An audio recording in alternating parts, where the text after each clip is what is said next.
This is the Wake Up and Lead podcast, where ambitious young professionals learn to lead themselves. I'm your host, Hampton Dortch. Today's Sunday, which means we are talking about faith. On Sunday, we talk about faith. Monday is family, and then fitness, and then fellowship, and then future, and then a Friday guest, and then findings from my guests. This is a new thing that I'm trying through at least 200 episodes because I have a hunch that people would prefer hearing small, bite-sized learning nuggets that are very strategic around learning and growing as a young professional, because I felt like my podcast was like really broad for a while, and I want to narrow into selfishly the things that I am learning and want to hold myself accountable to. And I want to help you learn some of these things as well. And so today we're talking about faith, and the title of this is You Know What You Need to Do. You know what you need to do. There is a song called Clear the Stage that my family actually has a funny story behind that I won't get into right now, but it's a really good song. It's very like 2010-ish, if you will. Like, I'm a kind of a music snob, and so from a musical standpoint, I wouldn't say it's like, man, this is amazing, but the words of the song are something that all of us need to hear. And I'm going to read some of them to you for a moment, but before I even go any further, I wanted to tell you a quick story.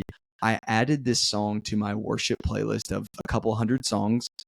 This was a few years ago, and every time I would press shuffle and it would come on, I would just skip it. I'm like, I don't want to listen to it. One, I would say because I don't really like the song, like as far as musically, but it was really deep down because I didn't want to think about the words of what it was saying. It's really talking about clearing the stage. You're on the stage of your life and you have all these big idols in your life that you're not willing to give up, and you need to clear the stage and make room for Jesus. And I didn't really want to think about that because I knew deep down there were some things in my life that I needed to get rid of. And finally one day a song came on shuffle and I felt the Spirit just say, dude, well, I don't know if he talks that way, but I heard it in a way where I was like, you know what? I got to listen to this song right now. I need to listen to this song and hear some of the words, and I'll tell you what it led to after that and give you some practical tips to do. But here are some of the lyrics. It says, clear the stage and set the sound and lights ablaze. If that's the measure you must take to crush the idols. Jerk the pews and all the decorations too until the congregation's few, then have revival. Tell your friends that this is where the party ends. Until you're broken for your sins, you can't be social. And seek the Lord and wait for what he has in store. And know that great is your reward, so just be hopeful. And then at the end, it's just talking about idols the whole time. And he says this over and over and over again. And this is the part that really gets me. It says, anything I put before my God is an idol. Anything I want with all my heart is an idol.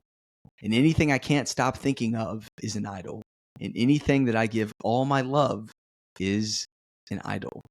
Do you know why I don't want to listen to this song now? Because when I hear that, I'm like, man, there's so many things in my life that are idols that I put before God. And so back to my personal story with this, finally I listened to it.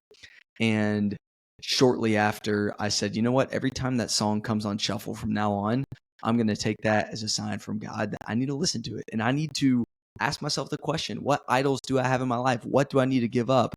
And the biggest one, I've talked about this a little bit recently, was at the start of 2023, I said that nicotine is an idol for me and I need to give it up. I had quit it 98% for a few years, but not 100. And I found that it's way easier to quit something 100% than it is 98 because it eliminates the need to make a decision. It eliminates the need for temptation if you just quit something 100%. And so I don't think nicotine is inherently bad. Between you and me, I would love to be in a spot one day where I feel comfortable like enjoying a cigar with people. Right now, I'm not doing that because I feel like if I do that, then I might go back into wanting to have it more consistently, and I don't feel like that's good for me to do. But all that said, I was putting it before God. Anything that I put before my God is an idol. Clear the stage. And so for 2023, I was like, I am not having any nicotine. And that was an example for me. And so the reason I call this, you know what you need to do, is because there's probably something, if you're still with me, that you're thinking about. That's an idol in your life. And you know that you need to clear the stage and make more room for Jesus. So a very practical thing to do would be listen to this song and really think about that. Say, what do you need to clear off of your stage, and add it to your playlist. And whenever it comes on shuffle, you got to have the rule, you can't skip it.